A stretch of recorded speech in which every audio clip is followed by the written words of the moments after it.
Hello friends, good morning. Welcome to my channel astro Kannadiga. ಬಹಳ ದಿನಗಳಾಯಿತು friends ನಾನು ನಿಮಗೆ ವಿಡಿಯೋಗಳನ್ನು ಮಾಡಿ. ಯಾಕಂದ್ರೆ ನನಗೆ ಒಂದು ಯೂನಿಕ್ ಹ್ಯಾಂಡ್ ಸಿಕ್ಕಿರಲಿಲ್ಲ. ಸೊ ಹಾಗಾಗಿ ವಿಡಿಯೋಗಳನ್ನು ಮಾಡ್ತಾ ಇರಲಿಲ್ಲ. ಪ್ರತಿದಿನ ವಿಡಿಯೋ ಮಾಡಿ ಪ್ರತಿದಿನ ಅದೇ ವಿಷಯ ಹೇಳೋದು ಅಷ್ಟು ಸೂಕ್ತ ಅಲ್ಲ ಅನ್ನೋ ಒಂದೇ ಉದ್ದೇಶಕ್ಕೋಸ್ಕರ ವಿಡಿಯೋ ಮಾಡಿರಲಿಲ್ಲ.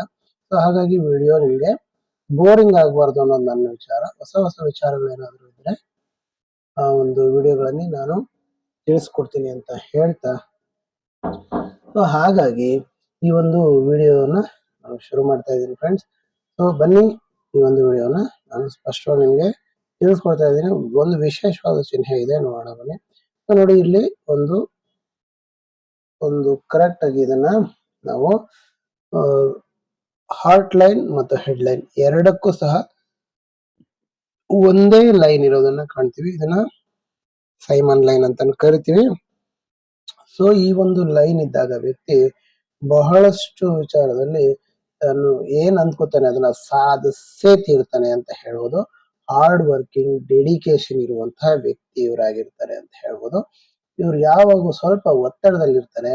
ಯಾಕಂದ್ರೆ ಎರಡೂ ಕೆಲಸವನ್ನ ಒಬ್ಬರೇ ಮಾಡ್ಬೇಕಾಗುತ್ತೆ. ಅಂದ್ರೆ ಹಾರ್ಟ್ ಮಾಡುವಂತ ಕೆಲಸವನ್ನ ಮತ್ತೆ ಹೆಡ್ ಮಾಡುವಂತ ಕೆಲಸವನ್ನ ಎರಡು ಒಬ್ಬರೇ ಮಾಡ್ಬೇಕಾಗುತ್ತೆ. ಸೊ ಯಾವಾಗ್ಲೂ ಒತ್ತಡದಲ್ಲಿರ್ತಾರೆ. ಬಟ್ ಇವರ ಒಂದು ಸಕ್ಸಸ್ ರೇಟ್ ತುಂಬಾ ಜಾಸ್ತಿ ಅಂತ ಹೇಳ್ಬೋದು. ಹಾಗೆ ಈ ಲೈನ್ ಇರೋದ್ರ ಜೊತೆಗೆ ಈ ಒಂದು ಭಾಗ್ಯ ರೇಖೆಯನ್ನು ಸಹ ನಾವು ನೋಡ್ಬೋದು. ಸೊ ಇದು ಭಾಗ್ಯ ರೇಖೆಯು ಸಹ ತುಂಬಾ ಸ್ಪಷ್ಟವಾಗಿದ್ದಾಗ ವ್ಯಕ್ತಿ 100ಕ್ಕೆ 100ರಷ್ಟು ತುಂಬಾ ಒಂದು ಸಕ್ಸಸ್ ಆಗೇ ಆಗ್ತಾನೆ ಅನ್ನೋದು ಯಾವುದೇ ಅನುಮಾನ ಇಲ್ಲ ಅಂತ ಹೇಳ್ಬೋದು. ಮತ್ತೆ ಇನ್ನೊಂದು ವಿಚಾರದಲ್ಲಿ ನೋಡಿ, ಇಲ್ಲಿಂದ ಒಂದು ಬುಧ ರೇಖೆ ಹೀಗೋಗಿ ಜಾಯಿನ್ ಆಗ್ತಾ ಇರೋದು. ಇಲ್ಲಿಂದ ಲೈಫ್ ಲೈನ್ ಬಂದು ಹೀಗಿರುವಂಥದ್ದು.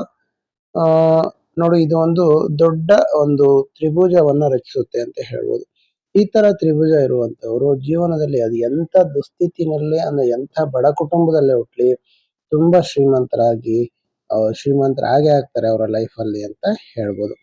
ಸೊ ಇಲ್ಲಿ ಇದರ ನಡುವೆ ಇಲ್ಲೊಂದು ರೇಖೆ ಇರೋದನ್ನು ಇದು ಒಂದು ಟ್ರಯಾಂಗಲ್ ಆಗಿ ಮಾಡುತ್ತೆ ಅಂತ ಹೇಳ್ಬೋದು. ಸೊ ಒಂದು ಟ್ರಯಾಂಗಲ್ ಒಳಗೆ ಎರಡು ಟ್ರಯಾಂಗಲ್ ನೋಡಿ, ಇಲ್ಲಿ ಇದು ಒಂದು ದೊಡ್ಡ ಟ್ರಯಾಂಗಲ್ ಆದ್ರೆ ಇದರ ಒಳಗಡೆ ಇಲ್ಲಿ ಒಂದು ಟ್ರಯಾಂಗಲ್ ಇರುವಂತದ್ದು, ಮತ್ತೆ ಇಲ್ಲಿ ನೋಡಿ ಇಲ್ಲಿ ಒಂದು ಟ್ರಯಾಂಗಲ್ ಇರುವಂತದ್ದು, ಈ ಮಿಡ್ಡಲ್ ಅಲ್ಲಿ ಇದು ಒಂದು ಟ್ರಯಾಂಗಲ್ ಇರುವಂತದ್ದು. ತುಂಬಾ ಒಂದು ಅಪರೂಪದ ಚಿಹ್ನೆ ಅಂತ ಹೇಳ್ಬೋದು. ಈ ತರ ಚಿಹ್ನೆ ಇರುವಂತವ್ರು ಹಣವನ್ನ ಗಳಿಸ್ತಾರೆ, ಜೀವನದಲ್ಲಿ ಅಪರೂಪದ ಯಶಸ್ಸನ್ನ ಗಳಿಸ್ತಾರೆ ಅಂತ ಹೇಳ್ಬೋದು. ಮತ್ತೆ ಅವರು ಎಲ್ಲಿ ಸರ್ ಈಗ ಇನ್ನು ನಾನು ಕಷ್ಟದಲ್ಲೇ ಇದ್ದೀನಿ, ಸಮಸ್ಯೆನಲ್ಲೇ ಇದ್ದೀನಿ ಅಂತ ಹೇಳಿದ್ದಾರೆ. ಹಾಗಾಗಿ ಯಾಕೆ ಇನ್ನು ಕಷ್ಟದಲ್ಲಿದ್ದಾರೆ ಅಂತ ನೋಡೋಣ ಬನ್ನಿ. ಅವರು ಒಂದು 28 ಒಂದು ಯಾವ ಸಂದರ್ಭದಲ್ಲಿ ಕಷ್ಟ ಪರಿಸ್ಥಿತಿಗಳು ಅಂತ ನೋಡೋದಾದ್ರೆ ನೋಡಿ, ಇಲ್ಲಿ ಅರೌಂಡ್ ಒಂದು ಒಂದು 28ರಿಂದ 30 ವರ್ಷದ ಆಸುಪಾಸಲ್ಲಿ, ಇಲ್ಲಿ ಒಂದು 35 ವರ್ಷದ ಆಸುಪಾಸಲ್ಲಿ ಸ್ವಲ್ಪ ಆರ್ಥಿಕ ಸಮಸ್ಯೆಗಳು ಕಾಡ್ತಾ ಇರುತ್ತೆ ಅಂತ ಹೇಳ್ಬೋದು. ಆದ್ರೆ ಅದರ ನಂತರದ ಒಂದು ಸ್ಥಿತಿ ನೋಡ್ಕೊಂಡ್ರೆ ತುಂಬಾ ಉಜ್ವಲವಾಗಿರೋದನ್ನ ಕಾಣಿಸುತ್ತೆ. ನೋಡಿ, ಇಲ್ಲಿ ಲೈಫ್ ಲೈನ್ ತುಂಬಾ ಚೆನ್ನಾಗಿರುತ್ತೆ. ನೆಕ್ಸ್ಟ್ ನೋಡಿ, ಈ ಒಂದು ಭಾಗ್ಯ ರೇಖೆ ಸಹ ನೋಡಿ, 2 ಭಾಗ್ಯ ರೇಖೆ ಕಾಣಿಸ್ತಾ ಇದೆ. ಇಲ್ಲಿಂದ ಹೀಗೆ ಒಂದು ಭಾಗ್ಯ ರೇಖೆ ಇರೋದನ್ನ ಕಾಣಿಸುತ್ತೆ. ಹಾಗೇನೆ ಇಲ್ಲಿಂದ ಒಂದು ಭಾಗ್ಯ ರೇಖೆ ಹೀಗಿರೋದನ್ನ ಕಾಣಿಸುತ್ತೆ. ಸೊ ಹಾಗಾಗಿ ಇವರಿಗೆ ಎರಡೆರಡು ಮೂಲಗಳಿಂದ ಹಣವನ್ನ ದುಡಿಯುವಂತ ಸಾಮರ್ಥ್ಯ ಇದೆ ಅಂತ ಹೇಳ್ಬೋದು.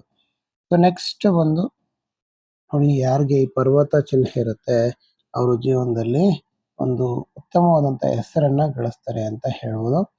ಮತ್ತೆ ಇಲ್ಲಿ ಒಂದು ಮೀನಿನ ಆಕೃತಿ ಸಹ ಇರೋದನ್ನ ಕಾಣಿಸುತ್ತೆ. ಜೀವನದಲ್ಲಿ ಬಹಳಷ್ಟು ಉತ್ತಮವಾದಂತ ಯಶಸ್ಸನ್ನ ಇವರ ಲೈಫಲ್ಲಿ ಗಳಿಸ್ತಾರೆ, ಅದರಲ್ಲಿ ಯಾವುದೇ ಸಂದೇಹ ಇಲ್ಲ ಅಂತ ಹೇಳ್ಬೋದು. ಮತ್ತೆ ಈ ಒಂದು ಹಣದ ರೇಖೆಗೆ ಸಂಬಂಧಪಟ್ಟಂತೆ ವಿಚಾರದಲ್ಲಿ ನೋಡಿದ್ರೆ ಇಲ್ಲಿ ನೋಡಿ ಹೀಗಿರೋದನ್ನ ಕಾಣಿಸುತ್ತೆ. ಇಲ್ಲಿ 1 2 3 4 ರೇಖೆಗಳು ಇರುವಂತದ್ದನ್ನ ಕಾಣಿಸುತ್ತೆ. ಸೊ ಹಾಗಾಗಿ ಇವರು ಹಣವನ್ನ 2-3 ಒಂದು ಮಾಧ್ಯಮಗಳ ಮೂಲಕ ಇವರು ಹಣವನ್ನ ಗಳಿಸ್ತಾರೆ. ಇದರಲ್ಲಿ ಯಾವುದೇ ಸಂದೇಹ ಇಲ್ಲ ಅಂತ ಹೇಳ್ಬೋದು. ಮತ್ತೆ ಈ ಒಂದು ಭಾಗ ನೋಡಿ ಗುರುಪರ್ವ ತುಂಬಾ ಉಬ್ಬಾಗಿರೋದನ್ನ ಕಾಣಿಸುತ್ತೆ. ಯಾರಿಗೆ ಗುರುಪರ್ವತ ತುಂಬಾ ಉಬ್ಬಾಗಿರುತ್ತೆ ಅವರು ಬಹಳಷ್ಟು ಜೀವನದಲ್ಲಿ ಅತ್ಯುನ್ನತ ಯಶಸ್ಸನ್ನ ಗಳಿಸ್ತಾರೆ ಅಂತ ಹೇಳ್ಬೋದು. ನೋಡಿ ಹೀಗೆ ಒಂದು ಪ್ರಗತಿ ರೇಖೆ ಅಂತಾನೂ ಕಾಣ್ಬೋದು ಇಲ್ಲಿ. ಹಾಗಾಗಿ ಪ್ರಗತಿ ರೇಖೆನೂ ಸಹ ಇರೋದ್ರಿಂದ ಇವರ ಲೈಫ್ ಅಲ್ಲಿ ಪ್ರಗತಿ ಇರುತ್ತೆ ಅಂತ ಹೇಳ್ಬೋದು. ಇನ್ನು ಬುದ್ಧ ರೇಖೆನಲ್ಲಿ ಬುಧ ಪರ್ವದಲ್ಲಿ ನೋಡಿ ಹೀಗೆ ಈ ಒಂದು ರೇಖೆ ಇರೋದನ್ನ ಕಾಣಿಸುತ್ತೆ. ಸೊ ಉತ್ತಮ ವ್ಯಾಪಾರಿ ಕೌಶಲ್ಯನೂ ಸಹ ಇವರಿಗೆ ಇರೋದನ್ನ ಕಾಣಿಸುತ್ತೆ ಅಂತ ಹೇಳ್ಬೋದು ಫ್ರೆಂಡ್ಸ್. ಸೊ ಉಳಿದಂತೆ ಯಾರಿಗೆ ಒಂದು ಲೈಫ್ ಲೈನ್ ಅಲ್ಲಿ ಒಂದು ಈ ತರ ಬ್ರಾಂಚ್ ಇರುತ್ತೆ ಅವರು ಬಹಳಷ್ಟು ಜರ್ನಿ ಅಂದ್ರೆ ಟ್ರಾವೆಲ್ ತುಂಬಾ ಆಸೆ ಪಡ್ತಾರೆ ಅಂತ ಹೇಳ್ಬೋದು. ಮತ್ತೆ ಇಲ್ಲಿಂದ ಒಂದು ಕಂಕಣ ರೇಖೆಯಿಂದ ಚಂದ್ರ ಪರ್ವತದ ಕಡೆ ಹೀಗೆ ಬರ್ತಾ ಇರೋದ್ರಿಂದ ಇವರು ಬಹಳಷ್ಟು ಒಂದು ಮಾನಸಿಕವಾಗಿ ಎಲ್ಲರನ್ನು ತುಂಬಾ ಚೆನ್ನಾಗಿ ಅರ್ಥ ಮಾಡ್ಕೋತಾರೆ ಅಂತ ಹೇಳ್ಬೋದು. ಮತ್ತೆ ಇಲ್ಲಿಂದ ಒಂದು ರೇಖೆ ಈ ತರ ಬರ್ತಾ ಇರೋದ್ರಿಂದ ಅವರು ಟ್ರಾವೆಲಿಂಗ್ ತುಂಬಾ ಮಾಡ್ತಾರೆ. ಟ್ರಾವೆಲಿಂಗ್ ತುಂಬಾ ಒಂದು ಅದ್ಭುತವಾದಂತ ಒಂದು ಆಸಕ್ತಿ ಇವ್ರಿಗೆ ಇರುತ್ತೆ. ಜರ್ನಿ ಮಾಡೋದ್ರಲ್ಲಿ ತುಂಬಾ ಆಸಕ್ತಿ ಇರುತ್ತೆ ಅವ್ರಿಗೆ ಅಂತ ಹೇಳ್ಬೋದು. ಇನ್ನ ಶುಕ್ರ ಪರ್ವತ ನೋಡಿ ವಿಶಾಲವಾಗಿದೆ, ಸಾಕಷ್ಟು ಎತ್ತರವಾಗಿದೆ. ಹಾಗಾಗಿ ಇವರ ಲೈಫಲ್ಲಿ ಬಹಳಷ್ಟು ಸುಖ ಸಮೃದ್ಧಿಯನ್ನ ಹೊಂದುವಂತ ಸಾಧ್ಯತೆ ಇರುತ್ತೆ. ಇವರ ಒಂದು ರಿಲೇಟಿವ್ಸ್ ಇವರಿಗೆ ಬೆಂಬಲವಾಗಿ ನಿಲ್ತಾರೆ ಅಂತ ಹೇಳ್ಬೋದು. ಎಸ್. ಸೊ ಇಷ್ಟು ನಾನು ಈ ಒಂದು ಕೈ ಬಗ್ಗೆ ವಿಶ್ಲೇಷಣೆ ಮಾಡಿದ್ದೀನಿ. ಇನ್ನು ಹೆಚ್ಚಿನ ವಿಶ್ಲೇಷಣೆ ನಿಮ್ಗೆ ಏನಾದರೂ ಬೇಕು ಅಂದ್ರೆ ನನ್ನ ನಂಬರ್ಗೆ ವಾಟ್ಸಪ್ ಮಾಡಿ ಅಂತ ಹೇಳ್ತಾ, ಮತ್ತೆ ಇನ್ನೊಂದು ವಿಚಾರ, ಈ ಒಂದು ಕಿರು ಬೆರಳು ಇದರ ಒಂದು ಡಿಸ್ಟೆನ್ಸ್ ಅನ್ನ ಮೇಂಟೈನ್ ಮಾಡಿದೆ ಅಂದ್ರೆ ಇವರು ಬಹಳ ಒಂದು ಇಂಡಿಪೆಂಡೆಂಟ್ ಥಿಂಕ್ ಇರುವಂತ ವ್ಯಕ್ತಿ ಅಂತ ಹೇಳ್ಬೋದು ಫ್ರೆಂಡ್ಸ್. ಸೊ ಹಾಗಾಗಿ ಇವರ ಜೀವನ ಉಜ್ವಲವಾಗಿರುತ್ತೆ ಅಂತ ಹೇಳ್ತಾ ಈ ವಿಡಿಯೋನ ಮುಗಿಸ್ತಾ ಇದ್ದೀನಿ ಫ್ರೆಂಡ್ಸ್. ವಿಡಿಯೋ ನಿಮ್ಗೆಲ್ಲರಿಗೂ ಇಷ್ಟ ಆಗಿರುತ್ತೆ ಅಂತ ಭಾವಿಸ್ತೀನಿ. ಇಷ್ಟ ಆಗಿದ್ರೆ ದಯವಿಟ್ಟು ಲೈಕ್ ಮಾಡಿ, ಕಮೆಂಟ್ ಮಾಡಿ ಹಾಗೂ ಶೇರ್ ಮಾಡಿ ಹಾಗೂ ನನ್ನ ಚಾನಲ್ನ ಸಬ್ಸ್ಕ್ರೈಬ್ ಮಾಡಿ ಅಂತ ಹೇಳ್ತಾ ವಿಡಿಯೋ ಮುಗಿಸ್ತಾ ಇದ್ದೀನಿ. Thank you very much. Have a nice day.